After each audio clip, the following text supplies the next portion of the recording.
My dear students, मैं हूं Meenakshi from VM academy classes Nashik. बच्चों, हम देख रहे हैं क्लास 12 का चैप्टर 11 और आज है उसका लेक्चर नंबर 2, जिसमें हम टॉपिक स्टडी करने वाले हैं magnetization and magnetic intensity. Actually इसके 2 ही टॉपिक्स है, ऑलरेडी मैंने आपको बताया। बाकी पूरा सिलेबस कोरोना की वजह से कैंसिल किया है, उन्होंने डिलीट किया है, तो बस 2 ही टॉपिक्स है इस चैप्टर में से। पहला ऑलरेडी हो चुका है, आज हम लोग सेकेंड टॉपिक लेने वाले हैं और ये इसका लास्ट लेक्चर रहेगा। इसके बाकी के वीडियोस भी मैं बना के डालूंगी, बट पहले हम लोग जितना रिक्वायर्ड है उतना कंप्लीट कर लेते हैं।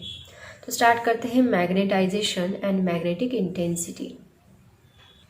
तो बच्चों, सबसे पहले देखते हैं कि मैग्नेटाइजेशन क्या होता है। एक्चुअली आपकी बुक में जो उन्होंने डेफिनेशन दी है वो एक फिजिक्स की लैंग्वेज में उन्होंने डेफिनेशन दी है, बट एक्चुअल उसका मीनिंग क्या है वो मैं आपको बताती हूँ, क्योंकि रट के तो हो जाएगा, लेकिन आपको उसका मीनिंग भी पता होना चाहिए एग्जैक्टली कंसेप्ट है क्या।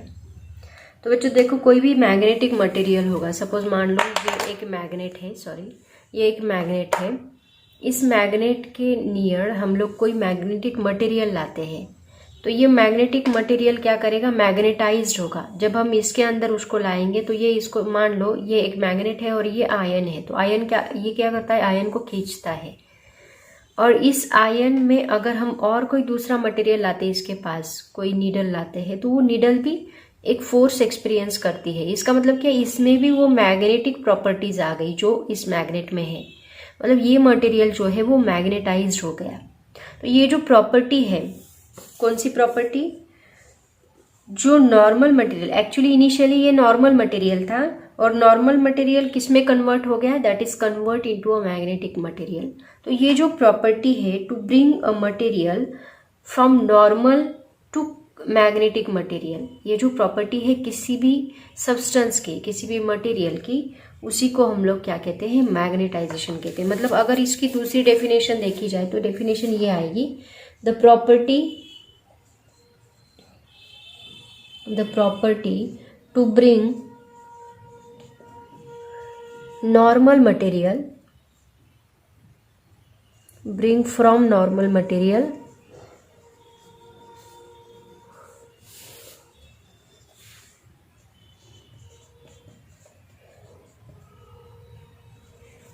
To magnetic material. मतलब किसी भी मटेरियल को नॉर्मल में से मैग्नेटिक में लेके जाना, उस प्रॉपर्टी को हम लोग क्या बोलते हैं, that is called as magnetisation. और इसका जो कॉज है, इसका जो रीजन है, that cause is nothing but the magnetic intensity.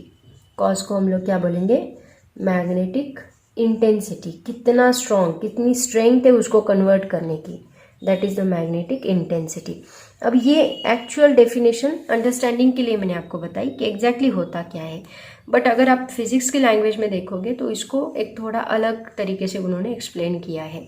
मतलब कैसे, देखो, किसी भी सब्सटेंस को मान लो ये सब्सटेंस है, ये सब्सटेंस पूरा मैग्नेटाइज हो गया, लेकिन इसके पर यूनिट वॉल्यूम, मतलब इतना वॉल्यूम, इतना वॉल्यूम, इतना वॉल्यूम, अलग अलग वॉल्यूम अगर हम कन्वर्ट कर दें इस सब्सटेंस को, तो इतने से वॉल्यूम पे कितना मैग्नेटिक डाइपोल मोमेंट है, क्योंकि वो मैग्नेट में कन्वर्ट कब होता है, इनिशियली क्या होता है, मान लो उसके पास 4 इलेक्ट्रॉन्स है, ऑलरेडी हमने इसके पहले, इसका डाइपोल मोमेंट इस डायरेक्शन में है, इसका इस डायरेक्शन में, इसका इस डायरेक्शन में, इसका इस डायरेक्शन में। इनिशियली जब वो मैग्नेटाइज नहीं होता तो सबका डाइपोल मोमेंट अलग अलग डायरेक्शन में होता है, और रैंडम नेट रिजल्टेंट मैग्नेटाइजेशन, इसका मैग्नेटिक डाइपोल मोमेंट 0 होता है, क्योंकि ये इक्वल एंड अपोजिट होने की वजह से एक दूसरे को कैंसिल कर देते हैं। बट जैसे ही हम उसको मैग्नेट के पास लेके जाएंगे तो इन सब का मैग्नेटिक डाइपोल मोमेंट कोई तो भी एक डायरेक्शन में हो जाएगा, सबका। उसकी वजह से उस सब्सटेंस में मैग्नेटाइजेशन आ जाएगा, मतलब वो मैग्नेटिक प्रॉपर्टीज एक्वायर कर लेगा वो सब्सटेंस। क्यों? क्योंकि उसका डाइपोल मोमेंट हो गया सभी इलेक्ट्रॉन्स का, उसकी वजह से ये हुआ, राइट। तो ये मैग्नेटिक डाइपोल मोमेंट होने की वजह से वो सब्सटेंस मैग्नेटाइज हो गया। तो एक पर यूनिट वॉल्यूम पे कितना डाइपोल मोमेंट हुआ उसको हम बोलते हैं फिजिक्स की लैंग्वेज में मैग्नेटाइजेशन। मतलब इसको जो उन्होंने एक्सप्लेन किया है, जो डिफाइन किया है, it is the ratio of magnetic dipole moment per unit volume, ऐसे उसको एक्सप्लेन किया है उन्होंने, magnetic dipole moment per unit volume.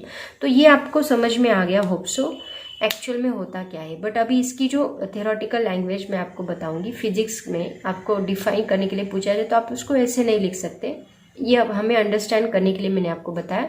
इसकी एक प्रॉपर डेफिनेशन है, ये जो मैंने बताई उसको आप कैसे लिखोगे वो मैं आपको बताती हूँ, उसका एसआई यूनिट भी बताऊंगी, एंड उसका डायमेंशन वगैरह वो जो एग्जाम में पूछा जाता है वो भी मैं आपको बताऊंगी।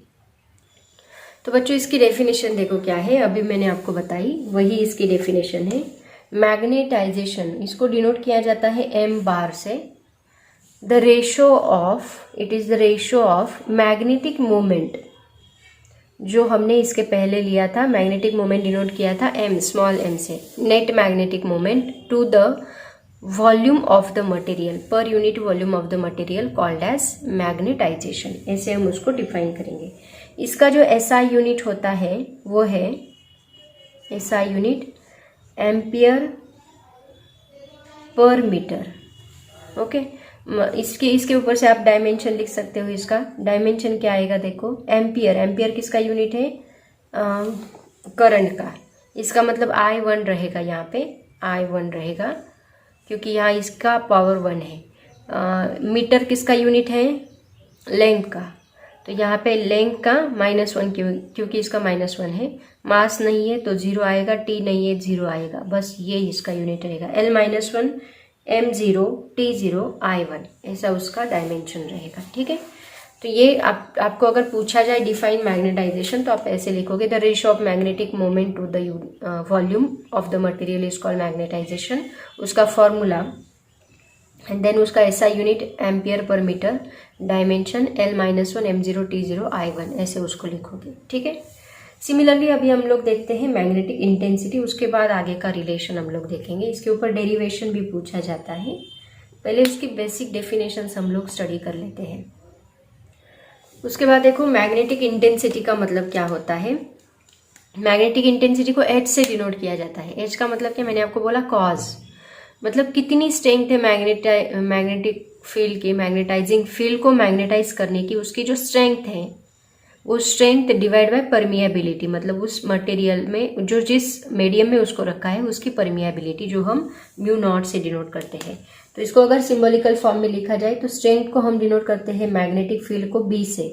सो यहाँ B0 is the strength of magnetising field divide by μ0, ऐसे उसका फॉर्मूला बनता है। तो इसी के ऊपर से B0 इज इक्वल टू क्या बनेगा, μ0 इंटू H, ये फॉर्मूला बनेगा, आगे हम इसको यूज करने वाले हैं, ठीक है।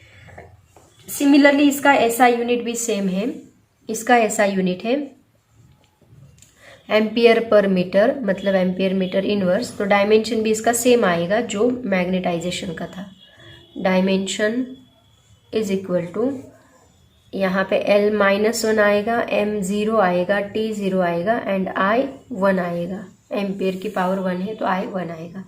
ये हो गया मैग्नेटिक इंटेंसिटी। मैग्नेटाइजेशन मतलब होता है ratio of magnetic dipole moment per unit volume and magnetic intensity मतलब होता है strength of magnetising field per unit permeability. Okay, ऐसे हम उसको डिफाइन करेंगे। अब देखते हैं आगे कुछ रिलेशन से, कुछ डेरिवेशन से।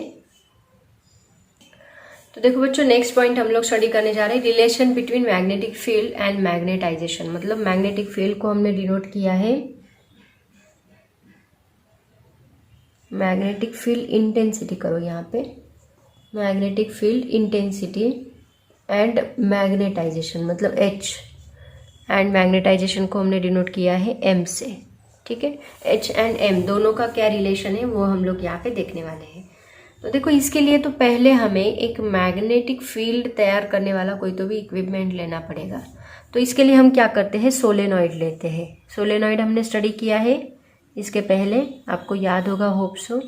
इस सोलेनॉइड के अंदर हम एक रॉड रखने वाले हैं, छोटा सा रॉड यहाँ पे रखो। अब देखो, ये सोलेनॉइड हमें पता है, हम लोग इसको ऐसे वाउंड करते हैं वायर से। सोलेनॉइड को इसके अराउंड ऐसे वायर्स होती है एंड एक वायर के एक एंड से हम लोग क्या करेंगे, बैटरी कनेक्ट करेंगे दूसरे एंड तक ऐसे। तो क्या होगा, इसमें से करंट पास होगा। करंट पास होने की वजह से इस सोलेनॉइड में से यहाँ से करंट पास हुआ, मान लो ये करंट यहाँ से पास होगा, यहाँ से आने के बाद नीचे आएगा, यहाँ से आने के बाद नीचे आएगा, ऐसे नीचे आएगा, राइट, और यहाँ से भी ऐसे पास होगा। तो यहाँ पे करंट पास होने की वजह से उसके अराउंड मैग्नेटिक फील्ड जनरेट होगी। तो इसके सोलेनॉइड के अंदर भी क्या है, मैग्नेटिक फील्ड है। और वो मैग्नेटिक फील्ड में ये रॉड आने की वजह से वो मैग्नेटाइज्ड हो गया। ये रॉड क्या हो गया, मैग्नेटाइज हो गया।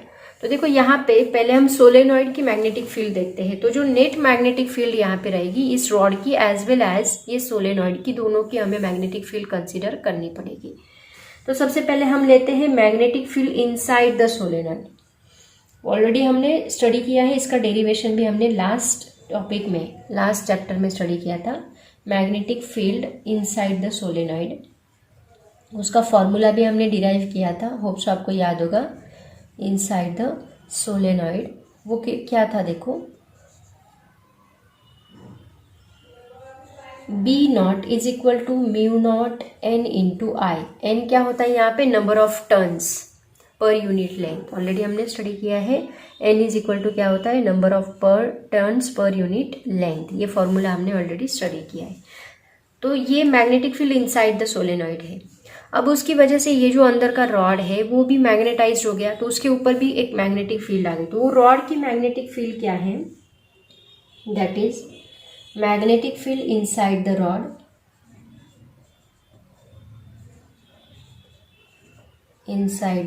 rod is, वो हम Bm से डिनोट करेंगे। Bm is equal to μ0 into M. M क्या है यहाँ पे, m is nothing but the magnetization of the material, क्योंकि सोलेनॉइड की वजह से उसका मैग्नेटाइजेशन हो गया। यहाँ पे जो m है वो क्या है, मैग्नेटाइजेशन। ओके, अब देखो, जो नेट मैग्नेटिक फील्ड यहाँ पे हमें मिलेगी वो नेट मैग्नेटिक फील्ड इन दोनों की एडिशन रहेगी।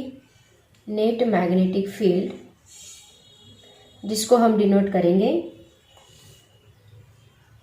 B से। सो B इज इक्वल टू क्या रहेगा, B0 प्लस BM। ओके, सो B0 की वैल्यू पुट कर दो। B is equal to, B0 क्या है, μ0 इंटू एन आई प्लस BM क्या है, μ0 इंटू एम। लेकिन हमने देखा इसके पहले magnetic field intensity B0 is equal to क्या होता है, that is equal to μ0 into H होता है। तो यहाँ पे H इज इक्वल टू क्या मिलेगा, N इंटू आई मिलेगा। तो इसकी जगह पे हमें H पुट कर सकते हैं। So B is equal to हम लिखेंगे μ0 into H plus μ0 into M. दोनों में से हम लोग μ0 कॉमन निकाल सकते हैं। तो हमें B इज इक्वल टू क्या मिलेगा, μ0 in bracket H plus M, ये फॉर्मूला मिलेगा। ओके, बट हमें क्या करना है, हमें निकालना है किसका, H का रिलेशन निकालना है। M के साथ क्या रिलेशन है वो निकालना है। ठीक है, तो देखो क्या करते हैं हम लोग, पहले ये μ0 को उस साइड शिफ्ट कर दो, ये B को उस साइड जाके डिवाइड होगा। मतलब B divide by mu nought is equal to हमें मिलेगा एच प्लस एम। तो एच इज इक्वल टू, ये एम को इधर शिफ्ट करो तो क्या मिलेगा, B divide by mu not into minus, ये प्लस है उस साइड जाके माइनस एम बनेगा। तो देखो यहाँ पे ये एच एंड एम दोनों में क्या रिलेशन हमें मिल रहा है, इससे हमें पता चलता है कि अगर हम ये एम इसके अकॉर्डिंग एम चेंज करेंगे तो यहाँ पे एच भी क्या होगा, चेंज होगा। इससे हमें पता चलता है अगर एम हम चेंज करें कंटिन्यूअसली तो एच भी चेंज हो रहा है। दैट मीन्स इससे हम पता लगा सकते हैं कि मैग्नेटिक फील्ड इंटेंसिटी जो है that is depends on the magnetization. जो मैग्नेटिक फील्ड इंटेंसिटी है that is depends on the magnetization. इससे हम कंक्लूजन निकाल सकते हैं और ये इन दोनों का रिलेशन है। आया समझ में? और तो और इससे हमें ये भी बता सकते हैं, जो हमने ये बी का रिलेशन बताया, ये बी मतलब क्या, मैग्नेटिक फील्ड, वो किसके ऊपर, म्यू नॉट तो चेंज नहीं होगा but H and M change हो सकता है। तो ये बी जो है that is depends on the magnetic field intensity also and magnetisation also. दोनों के ऊपर ये डिपेंड कर रहा है मैग्नेटिक फील्ड। ओके, तो that is very important relation. ये आपको एग्जाम में पूछा जा सकता है और तो और इसके ऊपर न्यूमेरिकल्स भी पूछे जा सकते हैं। नेक्स्ट पॉइंट देखो बच्चों क्या है, that is the magnetic susceptibility. Magnetic susceptibility मतलब क्या होता है, अभी कोई सब्सटेंस हम मैग्नेटाइज कर रहे हैं तो उसकी इंटेंसिटी और जो एक्चुअल मैग्नेटिक इंटेंसिटी है, इन दोनों का जो रेशियो होता है उसको मैग्नेटिक ससेप्टिबिलिटी बोलते हैं। एग्जाम्पल इक्वेशन देके बताती हूँ फिर आपको समझ में आएगा। देखो हमें पता है मैग्नेटाइजेशन जो है वो डायरेक्टली प्रोपोर्शनल होता है मैग्नेटिक फील्ड इंटेंसिटी को। आप जितनी इंटेंसिटी बढ़ाओगे उतना मैग्नेटाइज, मतलब कोई मटेरियल है, मैग्नेट है, मान लो ये मैग्नेट है, मैग्नेट के यहाँ पे या फिर सोलेनॉइड के अंदर हमने रॉड रखा था, आप सोलेनॉइड को जितना मैग्नेटाइज करोगे, जितनी इंटेंसिटी उसकी बढ़ाओगे उतना ज़्यादा ये अंदर का मटेरियल मैग्नेटाइज होगा। मतलब हाई एच हम बढ़ा रहे तो एम भी बढ़ रहा है, एच हम कम कर रहे तो एम भी कम हो रहा है, ऐसे उसका मीनिंग। ये दोनों एक दूसरे को डायरेक्टली प्रोपोर्शनल है। इसका मतलब हम बोल सकते हैं M is equal to constant into H, और ये जो कॉन्स्टेंट है इस कॉन्स्टेंट को हम लोग क्या बोलते हैं, खाई, इसको खाई बोला जाता है। एम इज इक्वल टू खाई इंटू एच। सो इसका इसी को हम बोलते हैं, खाई को ही बोलते हैं मैग्नेटिक ससेप्टिबिलिटी। तो इसको अगर हम डिफाइन करना चाहें तो क्या आएगा, देखो डेफिनेशन इसका, ससेप्टिबिलिटी। तो मुझे इसको डिफाइन करना है तो इसको एज इट इज रखो, ये एच को इधर शिफ्ट कर दो तो क्या बनेगा, एम डिवाइड बाई एच। तो एम क्या है यहाँ पे, रेशो ऑफ, किसका रेशो बन रहा है, देखो मैग्नेटिक ससेप्टिबिलिटी। इसको अगर डिफाइन करना है तो क्या डेफिनेशन बनेगी, it is defined as the ratio of, किसका ratio, magnitude of intensity of magnetization, intensity of magnetization, magnitude of intensity of magnetization to the H. H क्या है, मैग्नेटिक इंटेंसिटी, मैग्नेटिक इंटेंसिटी।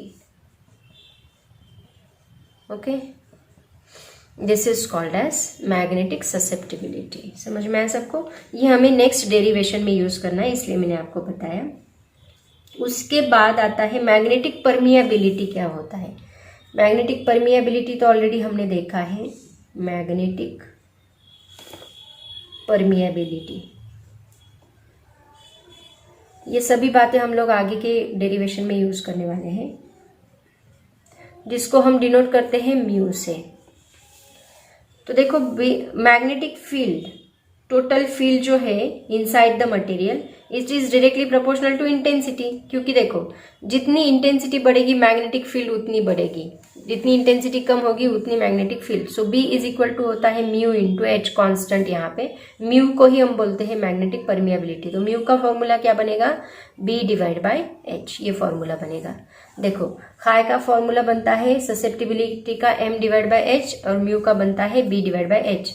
इसको define कैसे करोगे, it is the ratio of, लिख लो चाहे तो definition, it is the ratio of magnitude of total field inside the material. It is the ratio of magnitude of total field inside the material to that of intensity of magnetising field.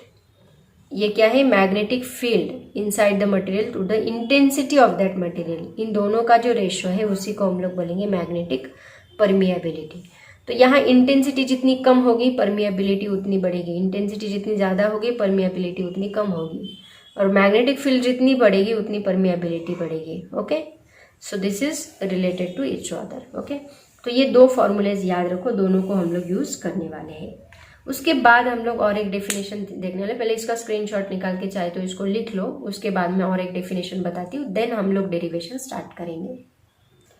Next definition है बच्चों relative permeability. देखो, relative permeability मतलब क्या? अगर किसी material को हम लोग, किसी मैग्नेटिक मटेरियल को हम लोग मैग्नेटिक एक फ्री स्पेस में रखते हैं और उसी मटेरियल को हम किसी अदर मीडियम में रखते हैं, तो उसकी मैग्नेटिक फील्ड इंटेंसिटी चेंज होती है। मतलब म्यू जो होता है, that mu is nothing but the permeability of free space. ये किसके लिए है? फ्री स्पेस के लिए। एंड जो म्यू नॉट रहेगा, सॉरी यहाँ पे म्यू नॉट जो है फ्री स्पेस की परमिएबिलिटी, और जो म्यू रहेगा that is for other medium. किसी दूसरे मीडियम में हमने मटेरियल रखा, फॉर एग्जांपल मान लो कि एयर में आपने ये मैग्नेट है, इसको आपने एयर में रखा तो उसकी मैग्नेटिक फील्ड कुछ अलग रहेगी, और इसी को अगर हम किसी दूसरे वाटर में रखा तो उसकी मैग्नेटिक फील्ड, क्योंकि परमिएबिलिटी चेंज हो गई। परमिएबिलिटी जो मीडियम के हिसाब से चेंज होती है। तो अगर मुझे रिलेटिव परमिएबिलिटी निकालना है तो उसके लिए इन दोनों के बारे में मुझे सोचना होगा। तो परमिएबिलिटी का फॉर्मूला होता है म्यू, और रिलेटिव परमिएबिलिटी का फॉर्मूला होता है दैट इज इक्वल टू कितने रेशो में चेंज हुआ, फ्री स्पेस के अकॉर्डिंग कितने रेशो में चेंज हुआ, that is equal to mu divide by mu naught. इन दोनों का जो रेशो है, रेशो ऑफ परमिएबिलिटी ऑफ, ये क्या है? Magnetic permeability of the material. ये अदर मीडियम मतलब किसी मटेरियल का। Relative permeability is defined as it is the ratio of permeability of the material to the magnetic permeability of the free space. लिख सकते हैं, it is the permeability of the material to the permeability of free space। Okay, क्योंकि density change होगी उसके साथ magnetic field lines भी change होगी, magnetic intensity भी चेंज होगी, ऐसे उसको डिफाइन किया जाता है। ठीक है, इट हैज़ नो यूनिट, इसको यूनिट नहीं होता, दोनों भी सेम क्वांटिटी है तो दोनों का यूनिट कैंसिल हो जाएगा। इसका मतलब रिलेटिव परमिएबिलिटी को यूनिट नहीं रहेगा, याद रखो। कुछ फिजिक्स में बहुत सारी क्वांटिटीज ऐसी है जिनको यूनिट ही नहीं होता, पूछा जाता है आपको, उनको डायमेंशन भी नहीं रहेगा, यूनिट भी नहीं रहेगा, तो इसका भी डायमेंशन 0 0 0 रहेगा और यूनिट है ही नहीं उसको। ठीक है, उसके बाद रिलेटिव परमिएबिलिटी का और एक रिलेशन है, वो भी याद रखो, वो हम यूज करने वाले हैं, दैट इज 1 + हाई।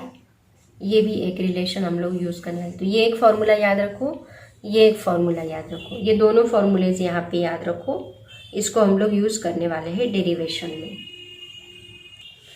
तो देखो बच्चों, ये जो फॉर्मूला है that shows the relation between relative permeability and susceptibility. इन दोनों का रिलेशन हमें शो करना है बाय यूजिंग सम डेरिवेशन। वो डेरिवेशन आपको पूछा जाता है, आपके एक्सरसाइज में भी वो क्वेश्चन पूछा गया है, तो इसको हमें प्रूफ करना है, ये याद रखो, ये हम लोग प्रूफ करने वाले हैं। तो पहले आप इसको नोट डाउन कर लो, ये 3 डेफिनेशंस को, फिर मैं आपको उसका प्रूफ बताती हूँ। तो देखो इसका रिलेशन क्या है, relation between relative permeability and susceptibility. तो सबसे पहले हमने देखा सोलेनॉइड का, मैंने आपको एग्जांपल दिया था, B = होता है B0 + Bm, मतलब magnetic field of that solenoid plus magnetic field magnetisation of that rod. ये फॉर्मूला हमने स्टडी किया था। इसमें हमने देखा B0 = होता है μ0 × H एंड Bm = होता है दैट इज μ0 × M, राइट। ये फॉर्मूला हमने देखा था, ये दोनों फॉर्मूलेज हमने इसके अंदर पुट किए तो हमें मिलेगा B = μ0 H + μ0 M। μ0 हम लोग कॉमन निकाल सकते हैं, so that is equal to mu not into, इसका प्रूफ हमें देना होता है H प्लस एम। ओके, ये हमें मिला B। बट हमने देखा ससेप्टिबिलिटी इज इक्वल टू क्या होता है, susceptibility M is equal to क्या होता है, खाई इंटू H, मतलब ससेप्टिबिलिटी इंटू H। तो M की जगह पे हम लोग ये पुट कर सकते हैं। So B is equal to हमें मिलेगा mu not into H plus chi into H। इसमें से H कॉमन निकाल सकते हैं। So B is equal to mu not into, इसमें H अगर बाहर निकाला तो यहाँ 1 आएगा, प्लस यहाँ खाई रहेगा और यहाँ H बाहर निकलेगा। ठीक है, but B is equal to क्या होता है, B का फॉर्मूला भी हमने देखा, B इज इक्वल टू होता है म्यू इंटू H। अगर B nought is equal to mu not into H है तो B इज इक्वल टू क्या मिलेगा, म्यू इंटू H मिलेगा। तो इस B की जगह पे ये फॉर्मूला पुट कर दो तो हमें मिलेगा mu into H is equal to mu not into 1 plus chi into H। तो ये H एंड ये H दोनों कैंसिल होते हैं और हमें मिलता है mu is equal to mu not into 1 plus chi. तो 1 प्लस खाई इज इक्वल टू क्या मिलेगा, ये म्यू नॉट इधर शिफ्ट कर दो तो mu divide by mu not मिलेगा। बट हमने क्या देखा कि mu divide by mu not ये किसका रेशो है, ये रेशो है रिलेटिव परमिएबिलिटी का। तो mu divide by mu nought is equal to mu R है, तो इसका मतलब हम बोल सकते हैं that is mu are is equal to क्या है, 1 प्लस खाई है।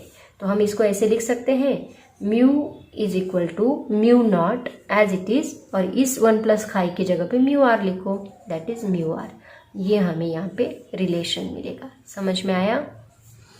ये रिलेशन है किसका, ससेप्टिबिलिटी का, रिलेटिव परमिएबिलिटी का, इन दोनों का रेशो रिलेशन ये मिलेगा और ये तीनों का रेशो मिला के फिर हमें ये फॉर्मूला मिलेगा। Understand everybody? बहुत ही सिंपल है। तो कभी कभी आपको ये रिलेशन का डेरिवेशन भी पूछा जा सकता है। क्या किया हमने, बस दोनों को प्लस किया, उससे हमें टोटल मैग्नेटिक फील्ड मिली। दोनों का फॉर्मूला पुट किया, फॉर्मूला पुट करने के बाद m को खाई के फॉर्म में लिखा, h कॉमन निकाला तो H कैंसिल हो गया और सभी को हमने म्यू के फॉर्म में ला के रखा और उससे हमें रिलेटिव परमिएबिलिटी मिली, खाई और ससेप्टिबिलिटी रिलेटिव परमिएबिलिटी का रिलेशन मिला। ठीक है, तो बच्चों इसका सब थ्योरेटिकल पार्ट मैंने कवर कर दिया है। अब इससे रिलेटेड कुछ न्यूमेरिकल्स हम लोग देखते हैं। देखा जाए तो इसके ऊपर ज़्यादा न्यूमेरिकल्स आपके इसमें एक्सरसाइज में नहीं पूछे, बट आपकी बुक में दिए हैं, उसमें से 1-2 न्यूमेरिकल्स हम लेते हैं, फिर ये टॉपिक भी खत्म होगा। बच्चों न्यूमेरिकल लेने से पहले कुछ इंपॉर्टेंट फॉर्मूलेस हम लोग देख लेते हैं। सबसे पहले हमने देखा मैग्नेटाइजेशन का formula m net divide by volume, ये फॉर्मूला था, राइट। उसके बाद हमने देखा रिलेशन H एंड H का B के साथ, मतलब magnetic field intensity, then magnetisation और मैग्नेटिक फील्ड, तीनों का रिलेशन देखा। B इज इक्वल टू क्या था, mu naught into H plus M, ये रिलेशन देखा। उसके बाद हमने देखा रिलेटिव परमिएबिलिटी क्या होता है, मतलब ये भी रिलेशन याद रखो, म्यू इंटू H, ये भी फॉर्मूला याद रखो, इसको भी हमने बहुत बार यूज़ किया है। Then B nought is equal to mu not into H, ये भी हमने यूज़ किया। उसके बाद M का फॉर्मूला देखा, खाई इंटू H, ये भी हमने यूज़ किया। उसके बाद बहुत सारे फार्मूलेज देखे, म्यू आर का फॉर्मूला देखा, 1 प्लस खाई, दोनों का रिलेशन अभी अभी हमने जस्ट देखा। उसके बाद म्यू आर का और एक रिलेशन हमने देखा, mu divide by mu not. Okay, तो ये सभी फार्मूलेज नोट डाउन कर लो, इम्पोर्टेंट फार्मूलेज है, इसी के ऊपर हम लोग अभी न्यूमेरिकल देखने वाले हैं। आपके एक्सरसाइज के ही न्यूमेरिकल्स अभी हम लेने वाले हैं। तो सबसे पहला न्यूमेरिकल देखो, a rod of magnetic material of cross section 0.25 centimetre square, area दिया है 0.25 centimetre square, is located in 4000 ampere per metre magnetizing field, magnetic flux passing through the rod is 25 into 10⁻⁻⁶ Weber. Find out relative permeability, मतलब mu R निकालना है, magnetic susceptibility and magnetisation chi निकालना है, and magnetisation of the rod मतलब M निकालना है। तो देखो सबसे पहले तो मैग्नेटिक फ्लक्स दिया है, तो ऑब्वियसली हमें फ्लक्स का फॉर्मूला भी यूज करना पड़ेगा। फ्लक्स का फॉर्मूला क्या है बताती हूँ। वैसे नेक्स्ट चैप्टर में हम लोग फ्लक्स से ही स्टार्ट करने वाले हैं इलेक्ट्रोमैग्नेटिक इंडक्शन में। अभी फिलहाल बस फॉर्मूला याद कर लो क्या है। तो देखो सबसे पहले दिया क्या है वो लिख लेते हैं। गिवन एरिया दिया है उन्होंने, एरिया कितना दिया है 0.25 सेंटीमीटर स्क्वायर, मतलब 0.25 इंटू 10⁻⁻⁴ मीटर स्क्वायर। फ्लक्स दिया है, फ्लक्स को हम फाई से डिनोट करते हैं, 25 इंटू 10⁻⁻⁶ वेबर। देन एच दिया है, मैग्नेटाइजिंग फील्ड बोला है ना, तो एच दिया है 4000 एम्पियर पर मीटर। ओके, ये वैल्यूज दी है। और म्यू नॉट तो हमें पता ही है, म्यू नॉट की वैल्यू कांस्टेंट होती है 4 पाई इंटू 10⁻⁷। इसके पहले हमने बहुत बार इसको यूज़ किया है लास्ट चैप्टर में, magnetic field due to electric current, उसमें हमने म्यू नॉट को यूज़ किया था। अब सबसे पहले हमें निकालना क्या है, देखो पहले उन्होंने बोला है रिलेटिव परमिएबिलिटी निकालो, देन ससेप्टिबिलिटी निकालो एंड मैग्नेटाइजेशन निकालो, एम निकालो। ये 3 चीज़ें हमें निकालनी है। तो उसमें से जो फॉर्मूलेज यहाँ एप्लीकेबल है वो हम लोग यूज़ करेंगे, ठीक है।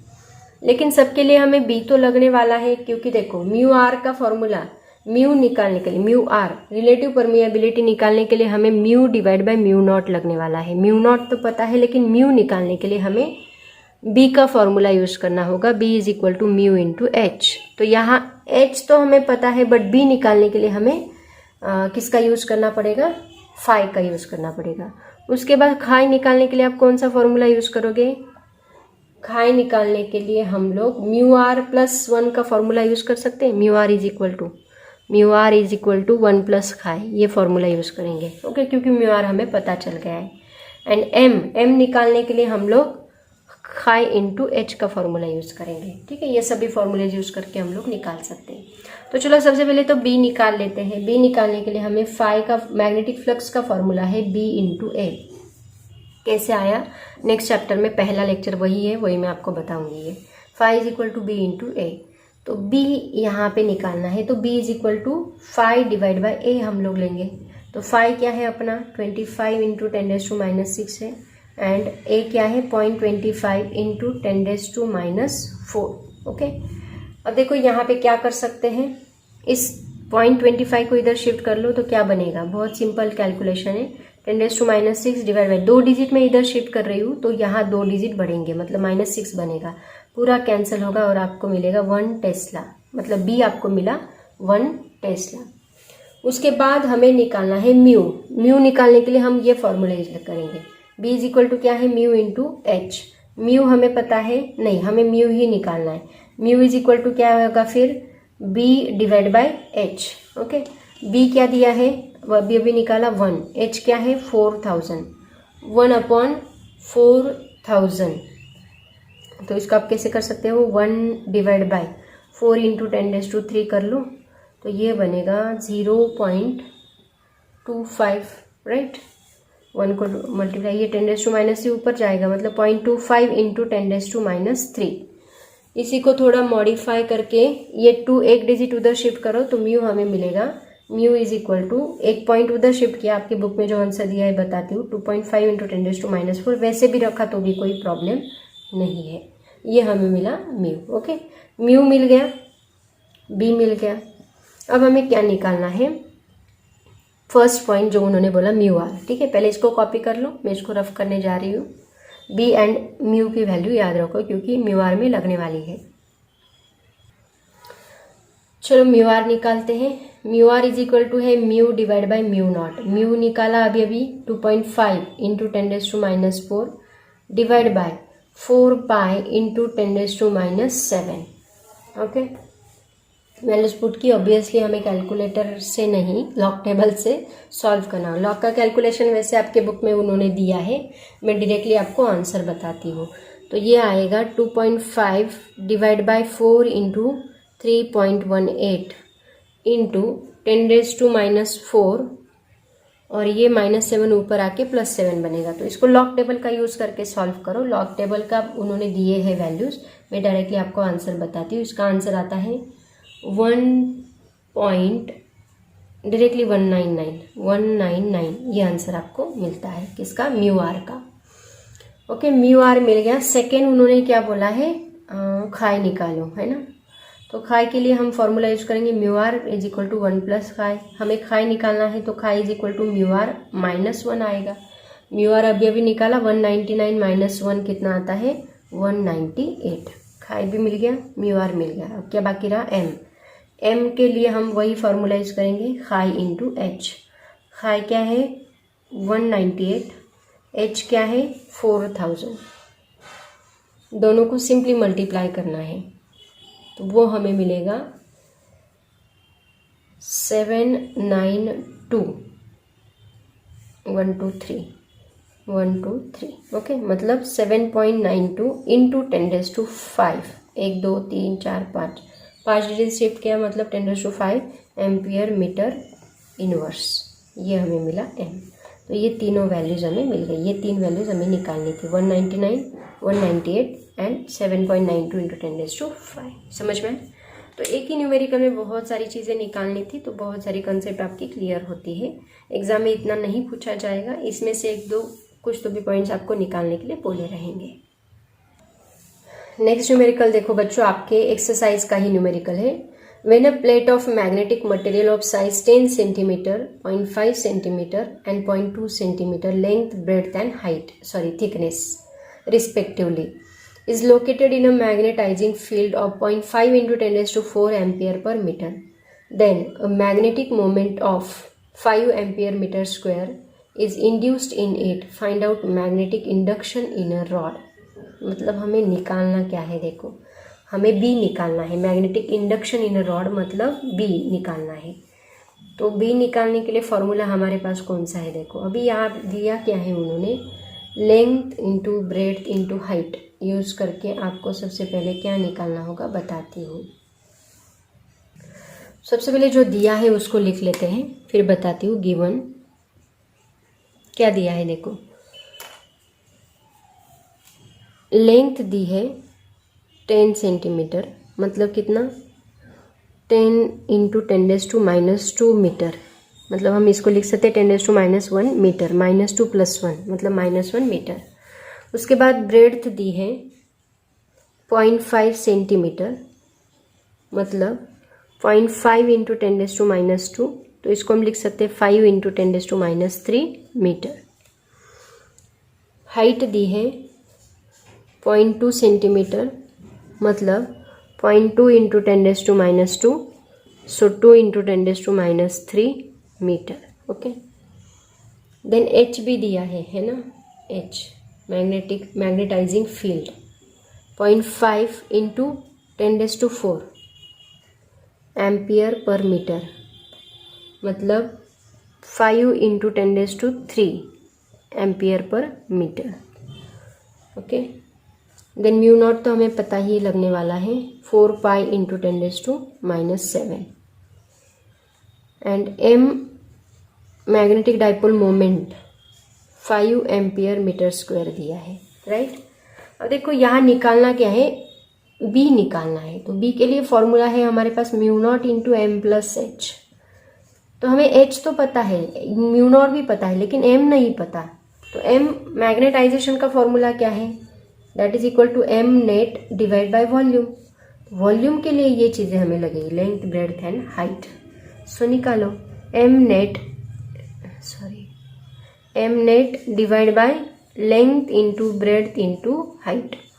सो एम नेट क्या दिया है 5 डिवाइड बाय लेंथ क्या है 10⁻⁻1, ब्रेड्थ क्या है 5 इंटू 10⁻³ एंड हाइट क्या है 2 इंटू 10⁻³ 5 5 गेट कैंसल, 1/2 मतलब कितना बनेगा 0.5।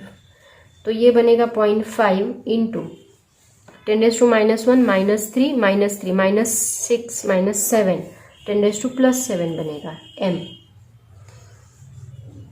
ओके, तो ये एक पॉइंट शिफ्ट किया तो बनता है 5 into 10⁻6 ampere per metre. Okay, m मिल गया। तो ये m यहाँ पे पुट करो तो b मिलेगा, b is equal to mu not into M plus H, क्योंकि हमें b चाहिए। म्यू नॉट क्या है 4 पाई इंटू 10⁻⁷ m क्या है, m कहा गया अभी निकाला, 5 इंटू 10⁻⁻6 प्लस h क्या है 5 इंटू 10⁻3।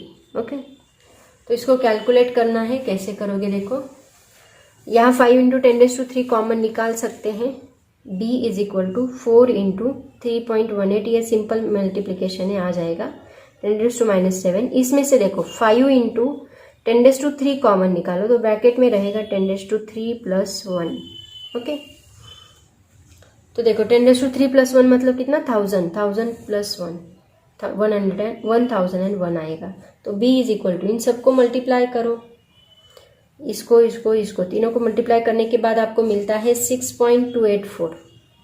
ओके, इंटू 10⁻7 प्लस 3 कितना बनता है 10⁻7 प्लस 3 -4 बनेगा, लेकिन यहाँ एक पॉइंट हमने शिफ्ट किया है तो यहाँ 10⁻3 बनेगा। ठीक है, एक पॉइंट शिफ्ट करके कि ये 62.84 आएगा, तो एक पॉइंट शिफ्ट किया तो ये 10⁻4 का एक कम हो जाएगा, इनटू ये क्या बनेगा 1001। दोनों को मल्टीप्लाई करना है तो आपको फाइनल आंसर मिलता है। इसको आप 10⁻3 को प्लस 3 भी लिख सकते हैं, नियरली इक्वल टू, तो ये हमें मिलता है 6.284 इंटू ये 10⁻3, इसको 1000 मान लो, -3 इंटू 10⁻+3, तो ये -3 + 3 कैंसिल होता है और बस यही बचता है, आपको बस मिलेगा 6.284। कैसे किया, ये 1001 को हमने नियरली इक्वल टू 1000 मान लिया, तो 1000 को हम लोग 3 लिख सकते हैं, तो 6.284 मतलब 6.29, ये आंसर टेस्ला उन्होंने दिया है। ठीक है, ऐसे हम लोग इसको सॉल्व करेंगे। तो बच्चों यहाँ पे सभी इस टॉपिक से रिलेटेड न्यूमेरिकल और ये चैप्टर ही ख़त्म हो गया, इसके बस 2 ही टॉपिक्स थे, बाकी सभी टॉपिक्स यहाँ पे कैंसिल किए। वैसे सभी इजी थे, आपको आ सकते हैं। केमिस्ट्री में आपका ऑलरेडी हुआ है, डायमैग्नेटिक मटेरियल, पैरामैग्नेटिक मटेरियल क्या होता है, फेरोमैग्नेटिक मटेरियल, वो सब थेरोटिकल पार्ट है, बट आप लोग ज़रूर पढ़ो क्योंकि कॉम्पिटिटिव एग्जाम में जेईई नीट के लिए वो पूछा जा सकता है। फिलहाल तो मैं बोर्ड एग्ज़ाम के लिए बस इतना ही लेने वाली हूँ, आगे के टॉपिक भी टाइम मिला तो मैं बना के वीडियोज़ बना के अपलोड कर दूँगी। ठीक है, तो पढ़ाई करते रहो बच्चों, all the very best, thank you so much and bye bye.